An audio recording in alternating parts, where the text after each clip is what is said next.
Ahora bien, mis amados, en este comentario tengo que hacer énfasis siempre que vamos a indagar sobre algún asunto escritural. Para hacer una interpretación del verso o palabra, tenemos forzosamente que hacer el uso de la gramática. Si queremos tener una correcta interpretación de la oración y con fidelidad saber lo que se está diciendo la oración o la palabra. Y en este caso, Efesios capítulo 4 y verso 11 al verso 13. Vamos a leer la palabra comenzando desde el verso 11, que nos dice: y él mismo constituyó a unos apóstoles, a otros profetas, a otros evangelistas, a otros pastores y maestros, a fin de perfeccionar a los santos para la obra del ministerio, para la edificación del cuerpo de Cristo, hasta que todos lleguemos a la unidad de la fe y del conocimiento del Hijo de Dios, a un varón perfecto, a la medida de la estatura de la plenitud de Cristo. Alabado sea el nombre de Dios. Déjeme decirle que este es el único texto que usan los promotores de esta secta de apóstoles y profetas modernos para apoyar este concepto. Ahora bien, note que el verso 12 y el verso 13 dice, hagamos la repetición mejor. Verso 12, a fin de perfeccionar a los santos para la obra del ministerio, para la edificación de ¿qué? Del cuerpo de Cristo. ¿Hasta cuándo? Hasta que todos lleguemos a la unidad de la fe y del conocimiento del Hijo de Dios. Aquí tenemos dos palabras que nos dan la entrada para poder entender con claridad lo que se está planteando.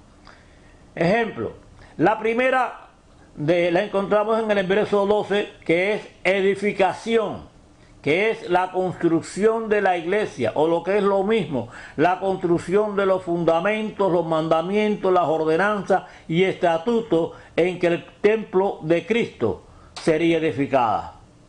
La segunda palabra la encontramos en el verso 13, que nos dice, hasta que todos lleguemos a la unidad de la fe.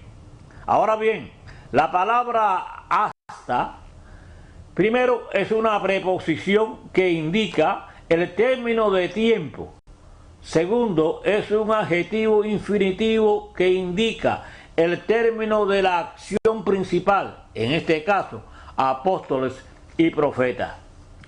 La regla común entre las sectas y específicamente de los llamados falsos apóstoles y profetas modernos para autotitularse apóstoles y profetas es sacar de contexto el texto que se requiere aplicar. Ejemplo, en la misma epístola, pero en Efesios capítulo 2, verso 20, Pablo declara que la iglesia ha sido edificada, construida sobre el fundamento de los apóstoles y profetas. Si leemos bien la oración y hacemos la correcta conjugación, veremos claramente la manipulación de estos señores apóstoles y profetas modernos. Ejemplo, preste atención, leamos el contexto. Efesios capítulo 2 y verso 19.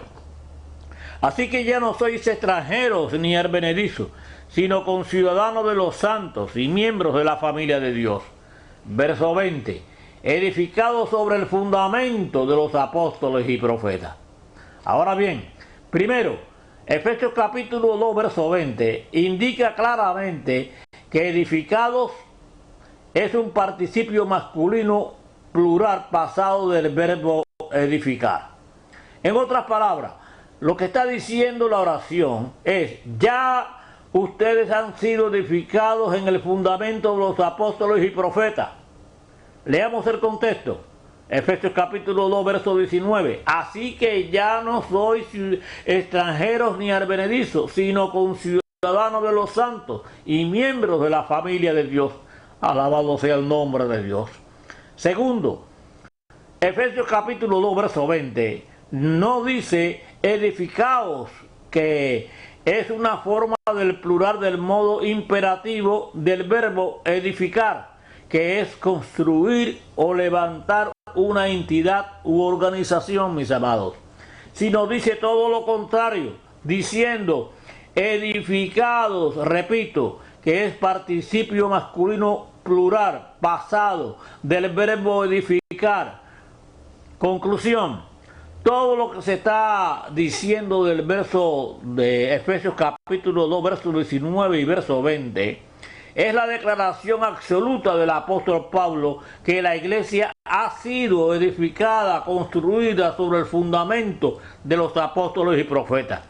Si leemos en primera de Corintios capítulo 3 verso 11, el apóstol Pablo lo define con una manera más clara, diciendo: porque nadie puede poner otro fundamento que el que está puesto, el cual es Jesucristo.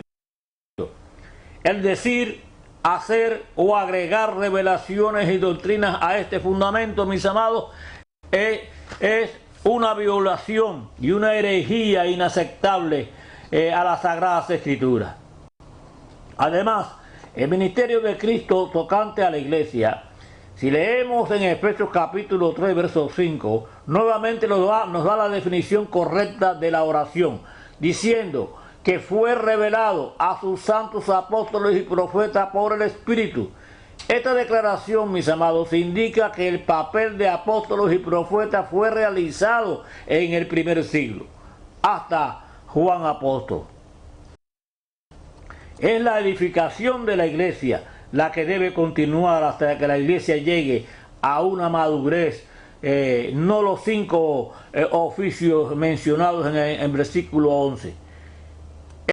Esto se puede ver claramente cuando leemos el texto de la siguiente manera: y él mismo constituyó a unos apóstoles y a otros profetas, a otros evangelistas, a otros pastores y maestros. Estos oficios fueron dados a fin de perfeccionar a los santos para la obra del ministerio, lo cual tiene como meta para la edificación, la construcción del cuerpo de Cristo, hasta que todos lleguemos a la unidad de la fe y del conocimiento del Hijo de Dios, a un varón perfecto, a la medida de la estatura de la plenitud de Dios, y alabado sea el nombre de Dios. Los oficios de apóstoles y profetas cesarían en la iglesia una vez que sus ministerios en establecer los fundamentos, estatutos y ordenanzas y gobierno de la iglesia estuvieran terminados. Y eso finalizó, mis amados, una vez que la canonización del Nuevo Testamento fue completado con el Apocalipsis de Juan Apóstol. En particular, el Nuevo Testamento, mis amados, es muy claro acerca del papel temporal de los apóstoles, ya que ellos fueron escogidos para dar testimonio de lo que habían visto acerca de Cristo resucitado, según los Hechos capítulo 1 y verso 21. El apóstol Pablo dejó claro que él fue la última persona que vio al Cristo resucitado y el último en recibir una comisión apostólica, según 1 de Corintios capítulo 15 y verso 8. Ejemplo, en el capítulo 15 y verso 7 nos dice: después apareció a Jacobo, después a todos los apóstoles, y el último de todos, como un adoptivo, me apareció a mí. De manera que en el sentido bíblico no existen apóstoles hoy día, ni tampoco existen profetas, ya que estos fueron parte de la fundación y establecimiento de la iglesia del primer siglo. Y alabado sea el nombre de Dios. Por otra parte, el interpretar Efesios capítulo 4, verso 11, como un llamado para una restauración del oficio de apóstol, no es solo un error interpretativo, sino que abre la puerta a la herejía. Alegar que la iglesia de hoy necesita visiones y revelaciones y nuevas doctrinas por medio de apóstoles modernos y profetas es negar la suficiencia de la palabra de Dios, de negar la suficiencia de la Biblia. Las Sagradas Escrituras son bien precisas y claras contra todos estos argumentos, diciendo en 2 de Timoteo capítulo 3 verso 16, así dice, mis amados, ponga atención: toda la Escritura, toda la Biblia es inspirada por Dios y útil para enseñar, para redarguir, para corregir, para instruir en justicia, a fin de que el hombre de Dios sea perfecto, enteramente preparado para toda buena obra. y alabado sea el nombre de Dios. Decir lo contrario es una necedad. Eso, mis amados, es una herejía inaceptable. Y termino este comentario citando 2 de Corintios capítulo 11, verso 13 al 15. Y vamos a dar lectura. Dice así, ¿qué nos dice? Porque estos son falsos apóstoles y obreros fraudulentos que se disfrazan como apóstoles de Cristo. Y no os maravilla, porque el mismo Satanás se disfraza como ángel de luz. Así que no os extraño si también sus ministros se disfrazan como ministros de justicia, cuyo fin será conforme a sus obras. Alabado sea el nombre de Dios. A continuación usted podrá ver y oír las verdades de las Sagradas Escrituras en cuanto al ministerio apostolado de los discípulos de Cristo. Y con estas palabras ponemos punto final a este comentario.